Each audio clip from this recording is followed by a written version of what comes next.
আসসালামু আলাইকুম। সকাল ৯টা বেজে ৩০ মিনিট। আজ বৃহস্পতিবার।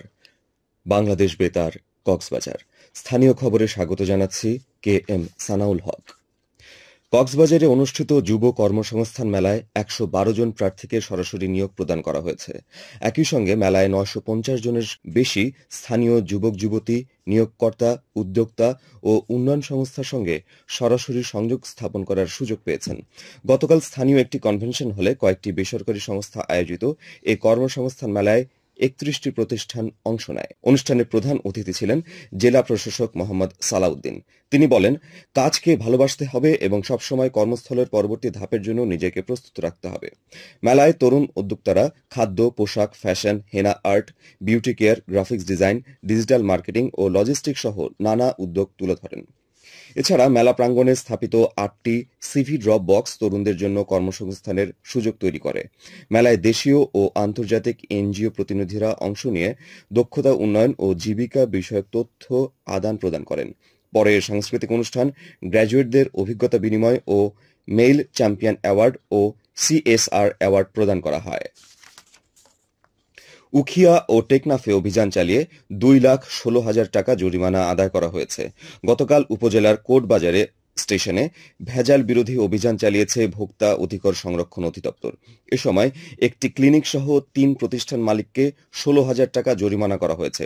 সংস্থাটির কক্সবাজার জেলা কার্যালয়ের সহকারী পরিচালক হাসান আল মারুফের নেতৃত্বে অভিযানকালে মূল্য বেশি নেওয়ায় কোটবাজার ডিজিটাল হাসপাতালকে ৫,০০০ টাকা, মূল্য তালিকা না থাকার কারণে আরজে বাণিজ্যালয়কে ৫,০০০ টাকা, এস আলম স্টোরকে ৩,০০০ টাকা, ইসলাম স্টোরকে ২,০০০ টাকা ও শাহাবুদ্দিন মাংস দোকানদারকে ১,০০০ টাকা অর্থদণ্ড দেওয়া হয়।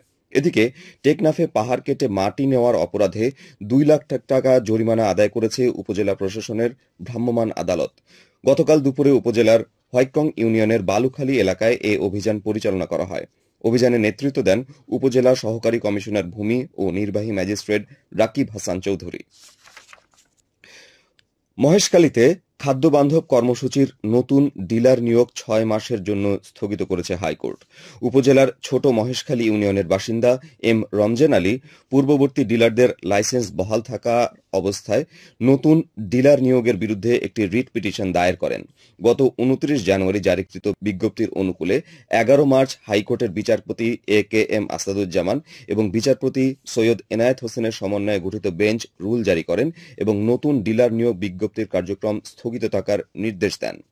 পরে ১৯ আগস্ট পুনরায় শুনানি শেষে বিচারপতি ফাতেমা নাজিব ও বিচারপতি মোহাম্মদ হামিদুর রহমানের সমন্বয়ে গঠিত বেঞ্চ পূর্বের স্থগিতাদেশের মেয়াদ আরও ৬ মাসের জন্য বৃদ্ধি করেন। উখিয়ায় আশ্রয় শিবিরের রোহিঙ্গা শিশুদের শিক্ষা কেন্দ্র লার্নিং সেন্টার থেকে চাকরি হারানো শিক্ষকদের পুনর্বহালের দাবিতে আন্দোলনকালে পুলিশের হাতে আটক ২৭ জনকে মুক্তি দেওয়া হয়েছে। গতকাল বিকেলে থানায় শিক্ষক প্রতিনিধি, পুলিশ প্রশাসন, রাজনৈতিক ও সুশীল সমাজের নেতৃবৃন্দের উপস্থিতিতে দীর্ঘক্ষণ বৈঠক শেষে আটকদের ছেড়ে দেওয়া হয়। মুক্তিপ্রাপ্তদের মধ্যে ছিলেন ২০ জন আন্দোলনরত শিক্ষক শিক্ষিকা, ৪ জন ছাত্র প্রতিনিধি এবং ৩ জন সাধারণ নাগরিক। এর আগে সকালে চাকরিচ্যুত শিক্ষকরা এনজিও সংস্থার গাড়ি অবরোধ করতে গেলে পুলিশ লাঠিচার্জ করে। এ সময় ২০ জন আহত হয়। এ নিয়ে উত্তেজনা ছড়িয়ে পড়লে ২৭ জনকে আটক করে পুলিশ। খেলার খবর ফুটবল। কক্সবাজার সদর উপজেলার চৌফলডন্দিতে স্থানীয় তরুণদের একটি সংগঠনের উদ্যোগে এক প্রীতি ফুটবল ম্যাচ অনুষ্ঠিত হয়েছে। গতকাল বিকেলে ইউনিয়নের সাগরমণি উচ্চ বিদ্যালয় মাঠে এ খেলা অনুষ্ঠিত হয়। খেলায় প্রধান অতিথি ছিলেন সদর উপজেলা নির্বাহী কর্মকর্তা নীলুফা ইয়াসমিন। তিনি বলেন, তরুণ সমাজকে মোবাইল গেম সহ নানান আসক্তি থেকে বিমুখ করার অন্যতম কৌশল হচ্ছে খেলাধুলা। এ সময় চৌফলডন্দি ইউনিয়নের ভারপ্রাপ্ত চেয়ারম্যান মঞ্জুর আলম, ছাত্র ও জনপ্রতিনিধি সহ গণ্যমান্য ব্যক্তিবর্গ উপস্থিত ছিলেন। প্রীতি ম্যাচে স্থানীয় ফুটবল দল জাগ্রত ইউনাইটেড বনাম তরুণ টাইগার্স অংশ নেয়। খেলায় তরুণ টাইগার্স দল ট্রাইবেকারে ১ গোলে বিজয় লাভ করে।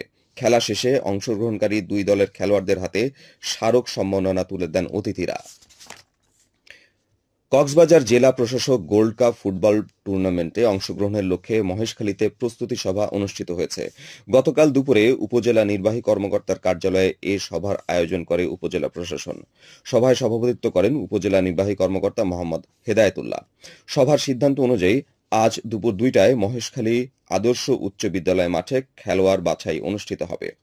বাছাইকৃত খেলোয়াড়দের নিয়ে সপ্তাহব্যাপী প্রশিক্ষণ ক্যাম্প চলবে বলে জানান উপজেলা ফুটবল দলের ম্যানেজার আমিনুল হক।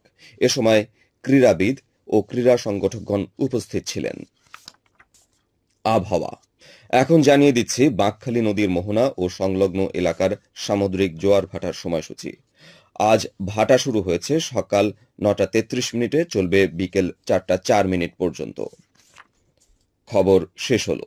আমাদের পরবর্তী খবর প্রচারিত হবে আজ দুপুর 2:30